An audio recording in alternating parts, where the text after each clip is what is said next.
This assistant warden in this photo, Assistant Warden Sarah Torcelio, age 46, of one of Nebraska's largest prisons, just pled guilty and was sentenced to a year in jail, which means 364 days in jail.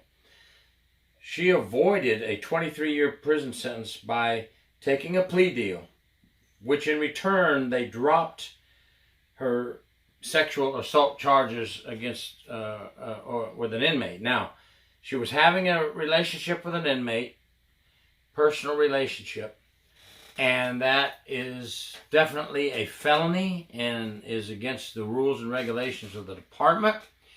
And she also brought in a cell phone for the inmate. Her attorney fought vigorously, saying she deserves probation, Your Honor, not jail or prison.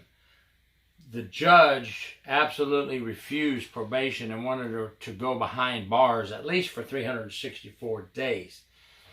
That's good news, because over the past decades, folks, and you know this, you honest officers and honest prison managers, you know that everybody over past decades, or almost everybody, has been getting away with probation and parole, or in many cases just being allowed to resign on the spot and turn over their or relinquish their correctional officer certification for life.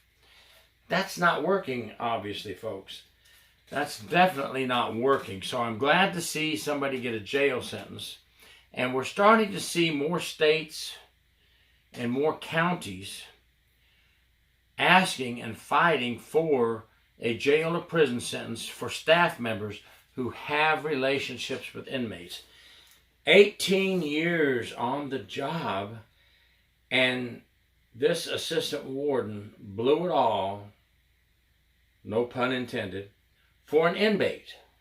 Okay? Lost her career, now is a convicted felon, now is in jail. How's that working out for you folks that continue to have relationships with inmates? Now, as for the good, honest, hard-working correctional officers, I'm sorry about this. It taints the image of your good profession, your good job, our good profession, our job, and it puts a bad light on corrections, and it places you in danger as well, because when you have a staff member, an assistant warden in this case, bringing an inmate a cell phone, they can use that to conduct business from the outside to the inside, set up escape plans, set up contraband introduction. Unbelievable what this assistant warden did to jeopardize the safety of the very people that she is supposed to be supervising. What in the heck is going on? What's in the water lately? You know, yesterday I did a video on the Warden in California. And 2 videos back, I did the one with the supervisors involved with 14 officers in a New Jersey incident, and then a Georgia incident with the supervisors involved. This is terrible publicity, but we have to talk about it. You say, well, why do you put it out there? Well, I'm putting it out there on my YouTube channel and correction officer sites, because we can't ignore this. We can't put our head in the ground and say, oh, it's not happening. We're all just wonderful. We are wonderful on this side, with hard-working officers, doing good things, doing their job properly, saving lives, and helping to get inmates on the right track in many cases. But this other side is killing us, the one I'm talking about today. Yes, I'm going to talk about it. I'm going to talk about the good, the bad, and the ugly. We can't just talk about only one side. That's not the real thing that's going on behind the prison walls. We have to fight corruption. And I think that putting people in jail or prison behind bars when they have a relationship with an inmate is the right way to go. I've been saying this forever. I'm so tired of seeing people have sex with inmates, bring them contraband, and then they get to go home on probation, check in once a month. Or they get to resign and have their certification pulled. That's not enough punishment for this crime, folks. You took an oath to uphold the law, and you wear that badge, and then you do that and place everyone in jeopardy. Okay? I won't tell you what the Nebraska, I'm going to have to read it so I don't mess it up.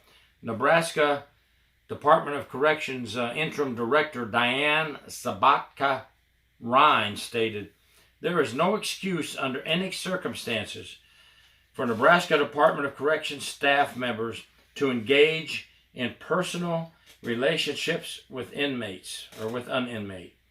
Staff members are trained upon hire that failure to maintain professional boundaries with inmates can and has profound and serious consequences."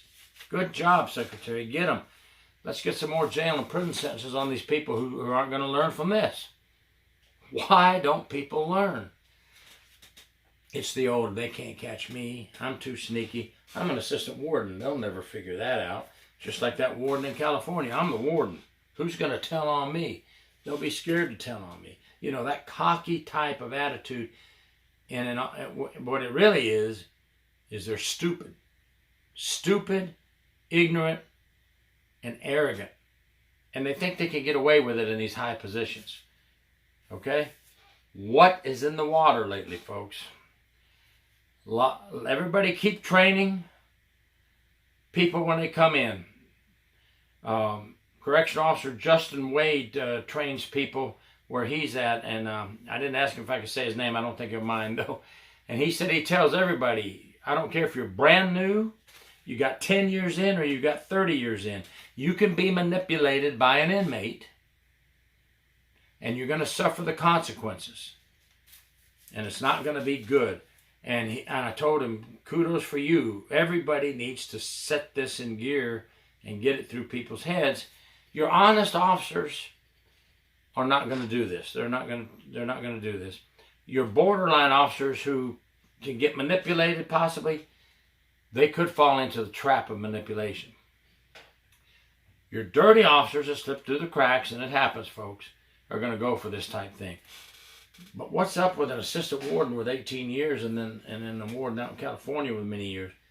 You work your way all the way up to these positions, and the very people that you're supposed to protect and supervise and set this example for, you place them in danger? Enough said. Gary York, True Prison Stories. Please subscribe.